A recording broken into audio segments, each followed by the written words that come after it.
पहले यूएस ने चेतावनी दी थी ईरान को कि आपके पास मंगलवार रात को 8 बजे तक का टाइम है। अगर उस टाइम में आप हमसे संधि करते हैं या फिर सीज फायर करते हैं तो ठीक है, नहीं तो हम क्या करेंगे, आपका अंत कर देंगे।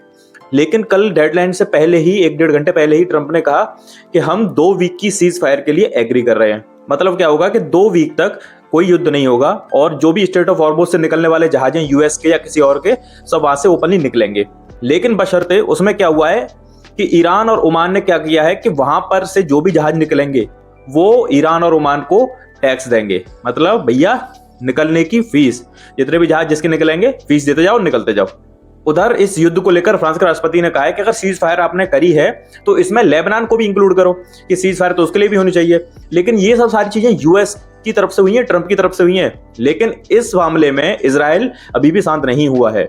जब ट्रंप ने और ईरान ने मिलकर 2 वीक की सीज फायर अनाउंस की, उसके बाद भी ताबड़तोड़ इजराइल जो है मिसाइल छोड़ रहा है और सिविलियंस पे भी छोड़ रहा है और भी बहुत सारे नुकसान कर रहा है। तो समझ नहीं आ रहा है कि एक तरफ तो अमेरिका और इजराइल साथ में युद्ध लड़ रहा है ईरान के खिलाफ, और अगर अब समझौता हो गया है यूएस और ईरान के बीच 2 वीक के लिए सीज फायर का, तो अब इजराइल इसको मानने से इंकार क्यों कर रहा है। और आपको एक और बात बता दूं कि ईरान ने इस सीज फायर के लिए एग्री तब किया है जब उसने ऑलरेडी अपनी 10 कंडीशंस यूएस के सामने रख दी हैं, जिसमें एक ये भी था कि यूएस भविष्य में कभी भी ईरान पर अटैक नहीं करेगा और स्टेट ऑफ हॉर्मुज हमेशा ईरान के कंट्रोल में रहेगा। ऐसी और भी टोटल मिला के 10 शर्तें ईरान ने यूएस के सामने रखी थी। अब उसमें से 2 तो यूएस ने मान ली हैं। अब देखते हैं आगे की 8 शर्तों पर यूएस के क्या विचार रहते हैं। हालांकि अभी 2 वीक के लिए यूएस और ईरान का युद्ध बंद रहेगा।